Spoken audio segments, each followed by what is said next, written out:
சிறுதுளி பெருவெள்ளம் மழைநீரை சேமிப்போம். ஹாய் ஃப்ரெண்ட்ஸ், எல்லாருக்கும் வணக்கம். நம்ம இன்னைக்கு ஓட்டடை தான் செய்ய போகிறோம். அதுக்கு பார்த்திங்கன்னா பச்சரிசி 1 டம்ளர் அளவுக்கு ஊற போட்டிருக்கேன். இது வந்து பார்த்திங்கன்னா ஒரு 2 மணி நேரம் ஊற வச்சாலே போதும். நான் வந்து காலையில் செய்கிறதுக்குனால நைட்டு ஊற போட்டு படுத்தேன். பாருங்கள், இது சுத்தமாக கழுகி தண்ணி ஊற்றி வச்சுட்டு படுத்தேன். இப்போ காலையில் பார்த்திங்கன்னா அந்த தண்ணி ஊற்றிட்டு வேறு தண்ணி ஊற்றி வச்சுருக்கேன். அதுக்கு பார்த்திங்கன்னா ஒரு சில்லு தேங்காய், ஒரு முட்டை. நம்ம முட்டை போடாமல் கூட இது செய்யலாம், சூப்பராக இருக்கும். அதுக்கு முன்னாடி இந்த டிஷ் உங்களுக்கு பிடிச்சிருந்ததுன்னா லைக் பண்ணுங்கள், ஷேர் பண்ணுங்கள், சப்ஸ்கிரைப் பண்ணுங்கள்.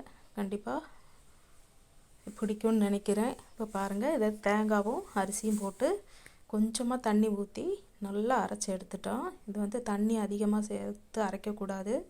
மாவு வந்து பார்த்திங்கன்னா நம்ம தோசை மாவு பதத்துக்கு இருக்கணும். இப்போ பார்த்திங்கன்னா இதில் அரைச்சி எடுத்துட்டு அரிசியும் தேங்காய் அரைச்சி எடுத்துட்டு நம்ம ஒரு முட்டை ஊற்றிக்கலாம். இது இவ்வளோ அரிசிக்கு ஒரு முட்டை தேவையில்லை. நம்ம ஒரு 2 டம்ளர் அரிசி போட்டோன்னா ஒரு முட்டை கரெக்டாக இருக்கும். இது பார்த்திங்கன்னா கலர் கொஞ்சம் மங்கலாக இருக்கும், ஏன்னா முட்டை அதிகமான மாதிரி தெரியும். அதனால் முட்டை போடணும்னு தேவையில்லை. நான் முட்டை ஊற்றி செஞ்சு காட்டணுங்கிறதுக்காக முட்டை ஊற்றியிருக்கேன். பாருங்கள், அதுக்கு உப்பு போட்டிருக்கேன் தேவையான அளவு. ஒரு சிட்டிகை அளவுக்கு சோடாப்பு போட்டிருக்கேன். அதையும் போட்டு நல்லா மிக்சியில் ஒரு அடி அடிச்சுக்கலாம். இப்போ அரைச்சி வச்சு இந்த பாத்திரத்தில் ஊற்றிக்கலாம். ஊற்றி வச்சுட்டு நாம் உடனே இது வந்து சுட்டு எடுத்துக்கலாம்.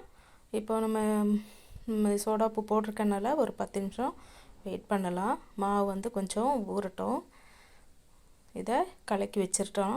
வச்சதுக்கப்புறமா நம்ம கல் அடுப்பில் வச்சுக்கலாம். இப்போ கல்லில் சுட போகிறதில்ல.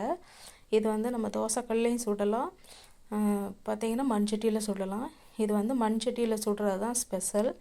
இது ஓட்டடான்னு பெயர் வந்தது என்னன்னு பார்த்திங்கன்னா, ஓடுன்னா இது ஓடு சட்டி வந்து மண்சட்டியை தான் அவங்க ஓடுன்னு சொல்லுவாங்க. அதனால் ஓட்டடை இந்த சட்டியில் சுடுறதுனால ஓட்டடை அப்படிங்கிறதுக்கு இதுக்கு பேர்.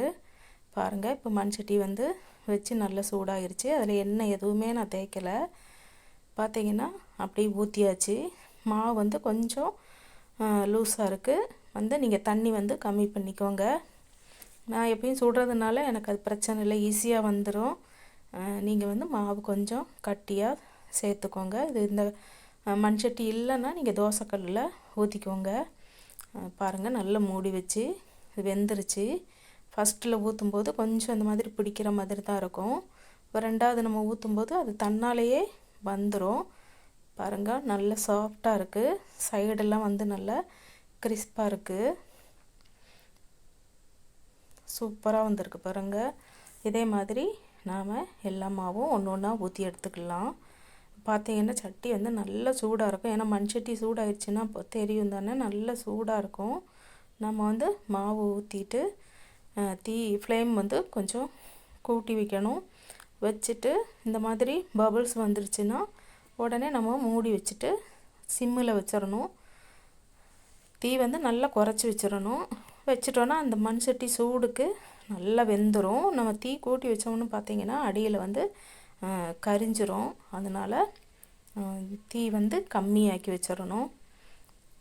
பாருங்கள், நல்லா வெந்துருச்சு. இது பாருங்கள், சைடில் எல்லாம் தன்னாலே விட்டு வந்துருச்சு. இது நம்ம கையில் எடுத்தாலும் வந்துடும். என்னன்னு பார்த்திங்கன்னா சென்டரில் வந்து பிடிச்சிக்கிறோம். அதனால் நம்ம தோசை கை வச்சு எடுத்துக்கலாம். பாருங்கள், சூப்பராக வந்துருச்சு. இதே மாதிரி நீங்களும் ட்ரை பண்ணி பாருங்கள், கண்டிப்பாக பிடிக்கும். ஈஸியாக சிம்பிளான டிஷ்ஷு தான். காலையில் பிரேக்ஃபாஸ்ட்டுக்கு, சாயங்காலம் ஸ்நாக்ஸுக்கெல்லாம் குழந்தைங்களுக்கு ஸ்கூல் விட்டு வரும்போது இது செஞ்சு கொடுக்கறதுக்கு ரொம்ப ஈஸியான வேலை. கண்டிப்பாக செஞ்சு பாருங்கள், பிடிக்கும். இதுக்கு பார்த்திங்கன்னா தொட்டுக்கிறதுக்கு சோயா சங்க்ஸு தான் வச்சுருக்கேன். இதுக்கும் நல்ல காம்பினேஷன், சூப்பராக இருக்கும். ட்ரை பண்ணி பாருங்கள் எந்த அளவுக்கு நல்லா சாஃப்டாக இருக்குன்ட்டு. சூப்பராக இருக்கும். ட்ரை பண்ணி பாருங்கள், கண்டிப்பாக எல்லாருக்கும் பிடிக்கும். இது வரைக்கும் சப்போர்ட் பண்ண எல்லாருக்கும் ரொம்ப ரொம்ப நன்றி. ட்ரை பண்ணி பாருங்கள், நல்ல டேஸ்ட்டாக இருக்கும். செஞ்சு பாருங்கள் நீங்களும். காலையில் பிரேக்ஃபாஸ்ட்டுக்கு கண்டிப்பாக செஞ்சு பாருங்கள், ட்ரை பண்ணுங்கள். கிப்பி கேரளா சமையல். லைக் பண்ணுங்கள், ஷேர் பண்ணுங்கள், சப்ஸ்கிரைப் பண்ணுங்கள். உங்கள் கருத்துக்களை கமெண்ட் பாக்ஸில் தெரியப்படுத்துங்க. எல்லாருக்கும் நன்றி, வணக்கம், தேங்க்யூ, பாய்.